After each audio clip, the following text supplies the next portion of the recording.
गुजरात से खबर शामिल करते हैं हमारे C1 न्यूज़ के डिस्ट्रिक्ट रिपोर्टर अदरीस अहमद से। पाकिस्तान पीपल्स पार्टी के सियासी रहनुमा और साबिक वफाकी वजीर कमर जमान कायरा ने मरगजार सुंदस फाउंडेशन का वफ्द के हमरा दौरा किया। वफ्द में पीपल्स पार्टी के ज़िले सदर डॉक्टर जाहिद ज़हीर और दीगर्स भी उनके हमरा थे। सुंदस फाउंडेशन पहुंचने पर HR मैनेजर मीर फजल अब्बास, मार्केटिंग मैनेजर इमरान खान और दीगर्स ने वफ्द का पुरतपाक इस्तकबाल किया। नन्हे बच्चों ने वफ्द को फूलों के गुलदस्ते पेश किए।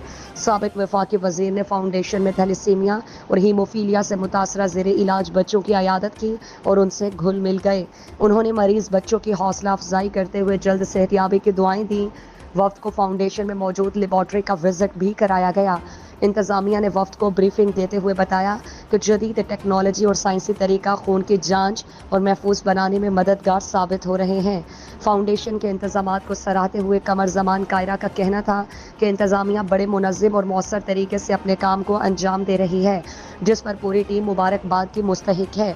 साबिक वजीर ने फाउंडेशन के फंड रेजिंग बोर्ड पर अपनी यादगारी दस्तखत भी किए और फाउंडेशन में ज़ेरे इलाज थैलेसीमिया से मुतासरा बच्चों के लिए जल्द ब्लड कैंप लगाने का वादा भी किया। इस मौके पर उनका कहना था कि थैलेसीमिया और हीमोफीलिया के मरीज बच्चों के लिए सुंदस फाउंडेशन मुआशरती और अवामी खिदमत के जज्बे की अक्कासी करता है।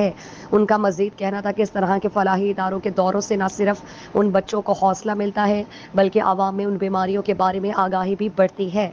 उन्होंने मुखय्यर हजरात की काविशों को भी खूब सराहा। आखिर में सुंदस फाउंडेशन इंतज़ामिया ने साबिक वफाकी वजीर का आमद पर दिली शुक्रिया अदा किया और नेक ख्वाहिशात का इजहार किया।